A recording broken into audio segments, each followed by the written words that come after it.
partners in the peace process, and to the entire Filipino people that sana po hindi na po mo-postpone ito. Para po kami po ay ready na po kami dahil sa democratic struggle na po kami, kailangan po na namin na ituloy na natin ang election. Senator Amy, dito ba sa Senate may ganun hubang move? Ang pinagtatakahan ko ay yung nangyayari sa barangay election. Yung unang sabi sa amin, sana 6 years daw, ipostpone na lamang. 6 years, 2 terms. Bigla-bigla, nung Lunes, pagkatapos ng LEDAC, ang utos daw, no postponement, 4 years, 2 terms lamang. So napapaisip po tayo kung bakit nangyayari ito. Ba't pa iba-iba? Kaya pinagtatakahan namin at inaakala namin na baka naman may ibang plano sa iba pang eleksyon, yung October election. Dahil mismo yung COMELEC ay nagsasabi na mahihirapan sila halos sa 1 buwan lang at kalahati ang pagitan ng October at saka December. Baka hindi kayanin lahat ng mga balota na kakailanganin.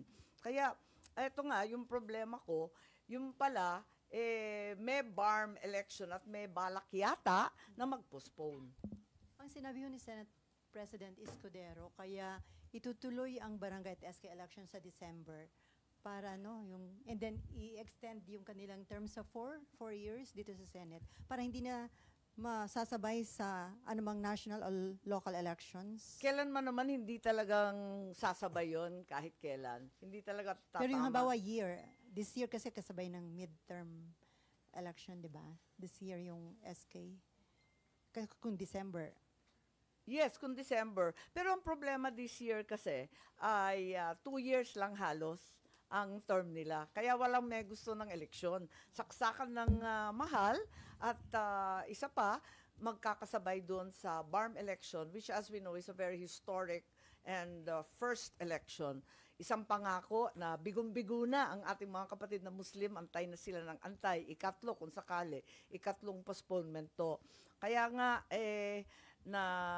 nanghihina yung mga liga ng barangay at walang nararamdamang gobyerno sa ibaba dahil imbis na tulungan yung mga barangay na siyang mukha ng gobyerno sa ibaba, binabawasan ng kapangyarihan at sadyang pinapahina. Walang bumababa na project, yung mga programa, yung kaayusan, walang suporta sa agrikultura, sa pagkain, hanggang sa gabineta lang lahat. Ano yon? Puro drawing. Anong akala nila? Cartoons? Hindi naman dapat ganun. Palawakin natin ang kapangyarihan ng barangay, ang kanilang termino. At yung 4+4 na sinasabi ng LEDAC, mas bawas pa yun kesa sa present term nila, 3+3+3 or total of 9 years, magiging 8 pa. Kaya nagtataka ako, ano kaya ang pakay nito? Kasi sabi nila, abangan daw yung susunod. Yung pala, may kilos na yung BARM ipopostpone. Kaya itutuloy yung barangay. So may time pa ba, ma'am, para i-postpone tuloy yung BARM election? Matatapos na yung 19th Congress. So sa 20th, yun ang plano, ma'am, pagpasok ng 20th? Parang may ganun. Parang may nagsasabi na ipopostpone sa 20th Congress.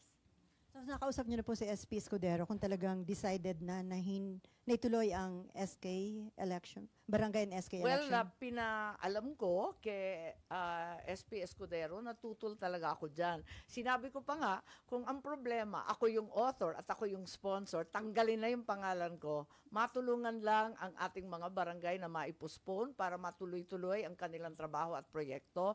At higit sa lahat, ituloy na yung BARM election sa wakas. Ang tagal na nating nag-iintay niyan.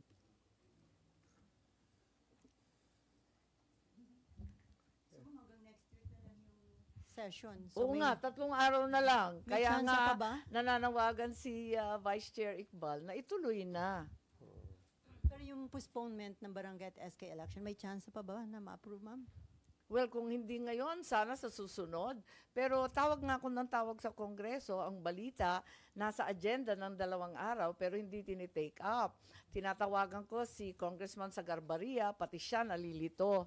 Dahil sabi niya, dati minamadali, ginagawang 6 years. Ngayon, 4+4 na lang at no postponement bigla. Kaya nagkakalituhan lahat. May we get more information lang po dun sa sinasabi pong reports that meron pong tumatrabaho nga working to postpone again yung BARM elections. Paano po ba ito? Meron kakausap sa mga lawmakers? Ano po bang efforts po on that? Actually, yung mga information napakarami po, but I don't think I'm ready really to disclose names. So, pero sa baba, usap-usapan yan eh.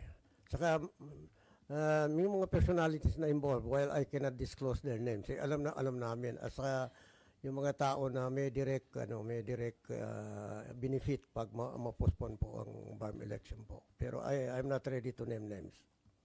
Pero hindi Malacanang initiative, sir. Sir, ang info nyo, walang kinalaman na Malacanang, sir. Ano po? Hindi Malacanang initiative, sir. Oh, I trust the wisdom of the process.